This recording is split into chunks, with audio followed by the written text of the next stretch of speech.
नमस्कार दोस्तों, आज का टॉपिक काफ़ी इम्पोर्टेंट है और ये टॉपिक उन लोगों के लिए इम्पोर्टेंट है जिन लोगों की अभी नई नई शादी हुई है या फिर जो लोग लिव इन में रह रहे हैं और एक दूसरे के साथ शादी करने का प्लान बना रहे हैं, या फिर कह लीजिए जो भी आपके लाइफ पार्टनर है, गर्लफ्रेंड बॉयफ्रेंड, किसी भी लैंग्वेज में आप लोग उसको समझ सकते हैं। तो आज हम लोग बात करेंगे कि आप लोग किस तरह से अपनी फाइनेंशियल प्लानिंग कर सकते हैं या फिर किस तरह से चीज़ों को सोच सकते हैं, क्या क्या चीज़ें आप देख सकते हो फ्यूचर में। मैं इन सब चीज़ों से गुजर चुका हूँ, इसलिए मैं आप लोगों को एक सही सलाह दे सकता हूँ कि आप लोगों को किस तरह से सोचना चाहिए। तो चलिए वीडियो को स्टार्ट करते हैं। आप सभी का हमारे और आपके चैनल पे स्वागत है। अगर ये वीडियो अच्छी लगेगी तो लाइक कीजिएगा, दूसरों के साथ शेयर कीजिएगा, और अगर आप लोग चैनल पे नए हैं तो चैनल को भी सब्सक्राइब करके बेल आइकन को जरूर क्लिक कीजिएगा। देखिए, अगर हम लोग बात करते हैं एक न्यूली मैरिड लाइफ की, तो बहुत सारी जिम्मेदारियां हमारे ऊपर आ जाती है। अगर आप एक स्टूडेंट हैं, ठीक है, अगर हम लोग मैन पर्पस से बात करते हैं, एक लड़का जब आदमी बन जाता है शादी करने के बाद, तो उसके ऊपर किस तरह की जिम्मेदारी आती है। सबसे पहले तो घर वाले जो हैं उसको अब लड़के की कैटेगरी से हटा करके आदमियों की कैटेगरी में देखने लगते हैं।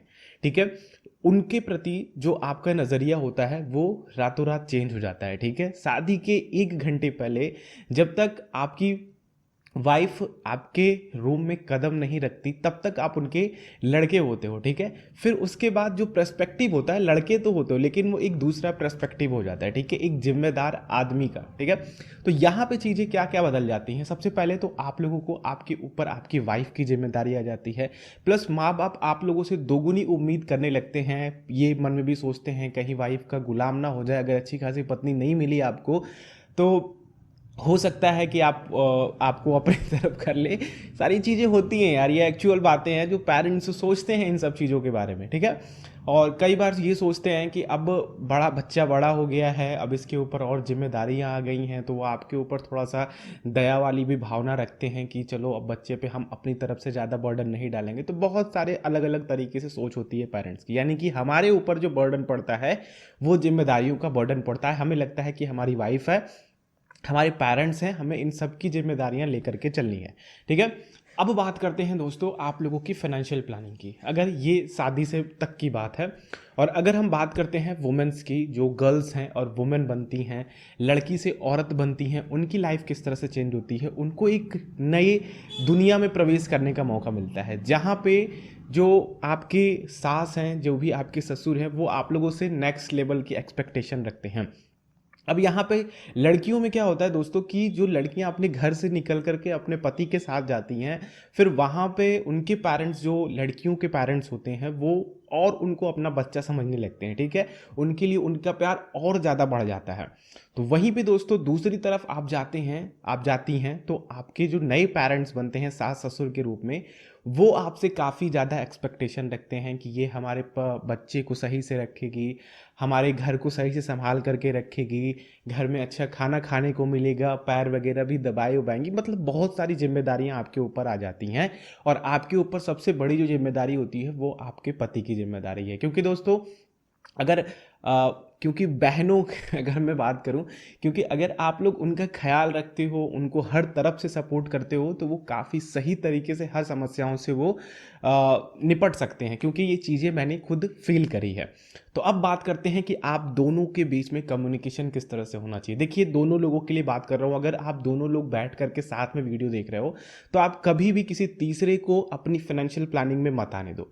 इससे होता क्या है कि आपके अननेसेसरी खर्चे होते हैं, और जो भी अननेसेसरी खर्चे होते हैं, अगर आप लोग साथ मिल करके बातें करते हो ना, वो सारे बंद हो जाते हैं। तो न्यूली मैरिड या फिर अगर आप लोग लिव इन में रह रहे हो, गर्लफ्रेंड बॉयफ्रेंड हो, फ्यूचर में अगर आप लोग एक दूसरे के साथ शादी करने का प्लान बनाए हुए हो, तो हमेशा दोस्तों आप एक साथ बैठ करके फाइनेंशियल प्लानिंग करो। ठीक है, आप कितनी अर्निंग कर रहे हो, या फिर वाइफ अर्निंग कर रही हैं नहीं कर रही हैं, उनको अपना पार्ट जरूर देखना चाहिए। इनके साथ बैठ करके अपनी पत्नी की ज़रूरतें पूछिए, पति अपनी ज़रूरतें बताएं अपनी पत्नी को, जिससे कि उनको समझ में आएगा कि फ्यूचर में अभी क्या क्या देखना बाकी है, क्या क्या करना बाकी है। अब यहाँ पे कई बार क्या होता है कि अगर आप लोग अपनी वाइफ से या फिर वाइफ अपने हस्बैंड से ना बात करके कोई फाइनेंशियल प्लानिंग करती हैं, तो आप लोग अननेसेसरी खर्चे करते रहते हो, जिसकी कोई भी सीमा नहीं होती। मान लीजिए आपने अपनी वाइफ से ये नहीं बताया कि आप इतना पैसा सेव कर रहे हो, आपकी इतनी अर्निंग है। अब आपकी वाइफ गई आपका डेबिट कार्ड लेकर के जा कर के मॉल में आधा पैसा उड़ा डालें, क्योंकि उनको पता ही नहीं है, उनको लग रहा है भैया पैसा आ रहा आने दो,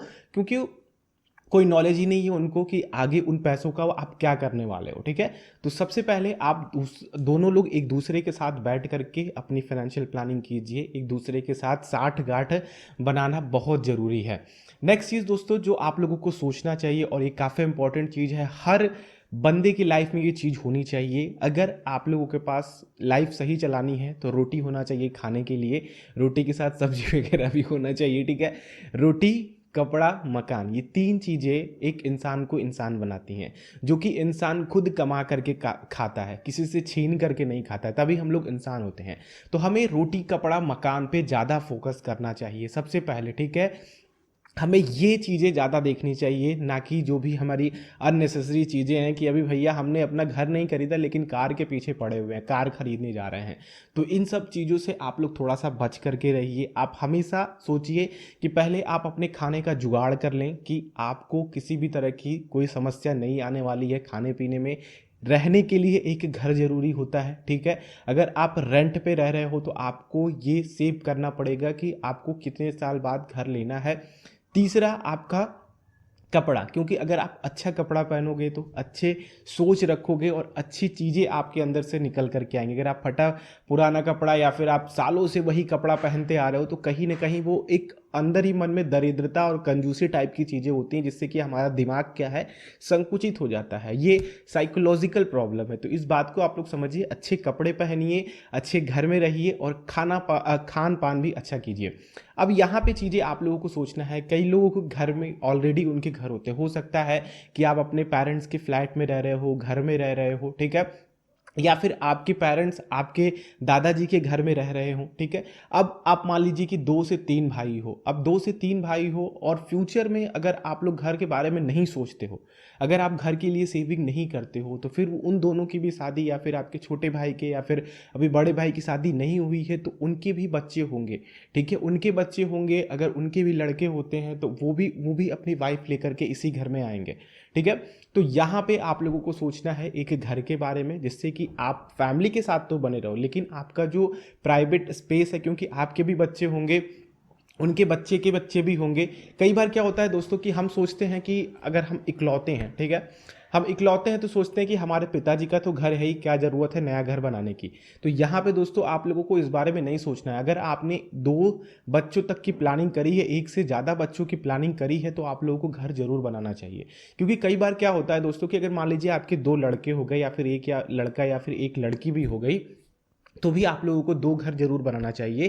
क्योंकि देखिए मान लीजिए आपने एक लड़के की शादी कर दी, दूसरे लड़के की भी शादी कर दी, एक लड़का आप लोगों का काफ़ी अच्छा निकल गया, दूसरा लड़का निकम्मा निकल गया, उसके पास ज़्यादा अर्निंग सोर्स नहीं है, ठीक है। निकम्मा कहने का मतलब कि वो अपनी लाइफ पे ज़्यादा ध्यान नहीं दिया। अब आपको जो भी करना है उसके लिए करना है। बाकी एक लड़का आपका अच्छा खासा कर रहा है, वो मान लीजिए अपना घर बना करके दूसरी जगह निकल गया, लेकिन आपका बच्चा क्या करेगा, ठीक है, आपका बच्चा कहाँ जाएगा। अगर उसको घर बनाने का पैसा नहीं है, अगर वो अपने फ्यूचर को सिक्योर नहीं कर पा रहा है, तो आपको अपनी तरफ से उससे गिफ्ट करना पड़ेगा, या फिर आपका जो घर बनाया हुआ है वो उसको यूज़ करेगा। तो ये चीज़ें आप लोगों को ध्यान में रख करके करनी है, क्योंकि हमें अपनी फैमिली के लिए जीना पड़ता है, उनके लिए सोचना पड़ता है। बाकी दोस्तों आप लोग खुद ही समझदार हैं, आप इन चीज़ों के बारे में समझ सकते हैं। नेक्स्ट चीज़ कि आप लोगों को कभी भी अपना इन्वेस्टमेंट नहीं रोकना चाहिए। आप लोगों के पास जो भी पैसे आ रहे हैं, पहले तो उनका कैलकुलेशन कीजिए कि आप दोनों मिल करके कितना कमा रहे हो। मान लीजिए कि हस्बैंड 50,000 कमा रहे हो, वाइफ 20,000 या फिर 1 लाख रुपए कमा रही हो, तो इनको आप एक साथ मिलाइए। आप अपने पहले तो खर्चों को लिख लीजिए, कितना खर्च हो रहा है आपका, ठीक है। फिर आप लोग अपनी लग्जरी लाइफ के लिए निकाल लीजिए, क्योंकि देखिए अगर आप पैसे कमा रहे हो तो आपको थोड़ा एंजॉय भी करना जरूरी है, ठीक है। फिर तीसरी चीज़ आप उसके लिए निकालो जो आपका मोस्ट इंपॉर्टेंट थिंग्स है, आपके रिटायरमेंट के लिए। दूसरा, आपकी सेविंग जो आपके घर दिला सके, आपको कार दिला सके, थोड़ी एक लाइफ मेंटेन कर सके, एक लाइफ साइकिल जो आपकी होती है, जो स्टैंडर्ड लाइफ है वो मेंटेन कर सके। छोटे छोटे गोल्स बना करके आप ये सब कर सकते हो। तो सबसे पहले दोस्तों आप अपने खर्चे को निकाल लो, फिर उसके बाद अपने इन्वेस्टमेंट को निकालो। जितना हो सके उतना ज़्यादा इन्वेस्टमेंट करो, ठीक है। इन्वेस्टमेंट करो, सेविंग करो, जो मन चाहे वो करो, करके अपने जो भी ड्रीम्स है वो पूरा करो। फिर उसके बाद आप लग्जरी लाइफ की तरफ मूव करो। अगर आपने अभी तक घर नहीं बनवाया है तो आप कार के बारे में मत सोचो। अगर आपको लगता है कि हाँ मेरे पिताजी का घर बहुत बड़ा है, इसमें 3-4 फैमिली आराम से रह लेगी, तब तो आपको लग्जरी लाइफ की तरफ मूव करना चाहिए, तब आपको अपनी लाइबिलिटी पे ज़्यादा खर्चा करना चाहिए। लेकिन लाइबिलिटीज़ को आप लोग हल्के में मत लीजिए, ठीक है। ये बहुत खर्चा कराती हैं, इसके लिए भी आपको सेविंग चाहिए। रातों रात आप लोगों की लाइबिलिटी पूरी नहीं हो जाएगी। आप लोग at the end of retirement आपके पास कुछ नहीं बचेगा अगर आप लोग केवल लाइबिलिटी लाइबिलिटी लाइबिलिटी बनाते जाते हो। तो आई होप दोस्तों ये छोटी मोटी जो प्लानिंग्स हैं आप लोग करेंगे एक दूसरे के साथ मिल करके बैठ करके। बहुत बड़ी बातें तो नहीं की मैंने, लेकिन हाँ एक चीज़ें मैंने ज़रूर सीखी है कि आप लोगों को कभी भी अपने इन्वेस्टमेंट में, ठीक है, अगर कभी भी इन्वेस्टमेंट में अड़चन आई है तो आपका जो फ्यूचर की प्लानिंग है, अगर आपने एक बार भी मान लीजिए कि आपने सिर्फ में 5,000 रुपए की 2 महीने की मिस कर दी, आपका जो फ्यूचर प्लान 5 साल का है, ठीक है, 5 साल का जो फ्यूचर प्लान है वो आपका 5.5 साल मूव कर जाएगा केवल 2 सिप मिस करने से। आप सोच सकते हो कि किस तरह की प्रॉब्लम्स आ सकती हैं आपको। और नेक्स्ट चीज़ जो काफ़ी इंपॉर्टेंट चीज़ है, ये मैं भूल गया आप लोगों को बताना, कि आप इमरजेंसी फंड जरूर क्रिएट करें। दोनों लोग मिल करके सबसे पहले काम कीजिएगा इमरजेंसी फंड क्रिएट करने में, इसको सबसे पहले प्रायोरिटी दीजिएगा। आप लोग घर भर भूल जाइए, सबसे पहले आपको अपने इमरजेंसी फंड के बारे में सोचना चाहिए। इमरजेंसी फंड क्या होता है, ये किस तरह से काम आता है। इमरजेंसी फंड जैसे कि आप लोगों के पास पैसा पड़ा हो, लिक्विड में पैसा पड़ा हो, उसे जब चाहे तब उठा करके आप यूज़ कर सकें। मान लीजिए किसी तरह की हेल्थ इमरजेंसी आ गई, मान लीजिए कि किसी को आपको पैसे देने हैं, बहुत ज़्यादा ज़रूरी है उन पैसों को यूज़ करना। अगर उन पैसों का यूज़ नहीं हुआ तो बहुत बड़ी प्रॉब्लम आपके ऊपर आ सकती है, या फिर उन पैसों की ना होने की वजह से आपको दूसरों से कर्ज लेना पड़ सकता है। आप कर्ज लेंगे आप तो आप पर्सनल लोन की तरफ जाएंगे या फिर ब्याजू पैसा उठाएंगे। तो ब्याजू पैसा उठाएंगे तो आपको हर महीने ब्याज देना पड़ेगा, तो वो कर्ज में आप दबते जाते हो। इसलिए आपका इमरजेंसी फंड जो होता है, कोई भी जो इंस्टेंट ज़रूरतें हैं उसमें आप लोगों का वो पूरा करता है। अब इसमें आप लोगों की जॉब भी चली गई तो वो इमरजेंसी फंड आपको कंप्लीट कराएगा, आपकी जो भी नेसेसरी चीज़ें हैं, आपके राशन का खर्चा, आपके लोन्स वगैरह की जो ईएमआई है, सब कुछ इमरजेंसी फंड से चला जाएगा। तो एटलीस्ट आपका जो भी खर्चा वर्चा है वो 6 महीने तक का क्रिएट करके अपने इमरजेंसी फंड में रखिएगा। तो मेरे ख्याल से दोस्तों मैंने आप लोगों को काफ़ी कुछ बता ही दिया है कि आप लोग किस तरह से फाइनेंशियल प्लानिंग करें अगर आप लोग न्यूली मैरिड हैं। बाकी आप लोग भी बताइए, मुझे कुछ सजेशन दीजिए, आप भी बताएंगे तो हमें भी थोड़ा अच्छा लगेगा और हम भी इसे अप्लाई करने की कोशिश करेंगे अपने लाइफ में। और आप लोगों को ये वीडियो अच्छी लगी हो तो अपने लिए लाइक जरूर कीजिएगा, दूसरों के साथ शेयर कीजिए। चैनल पे अगर आप लोग नए हैं तो चैनल को भी सब्सक्राइब करें और बेल आइकन को जरूर क्लिक करें, जिससे कि आने वाली वीडियोस की नोटिफिकेशन आ सके। हम लोग नेक्स्ट वीडियो में मिलते हैं, तब तक के लिए आप लोगों का दिन शुभ हो। जय हिंद।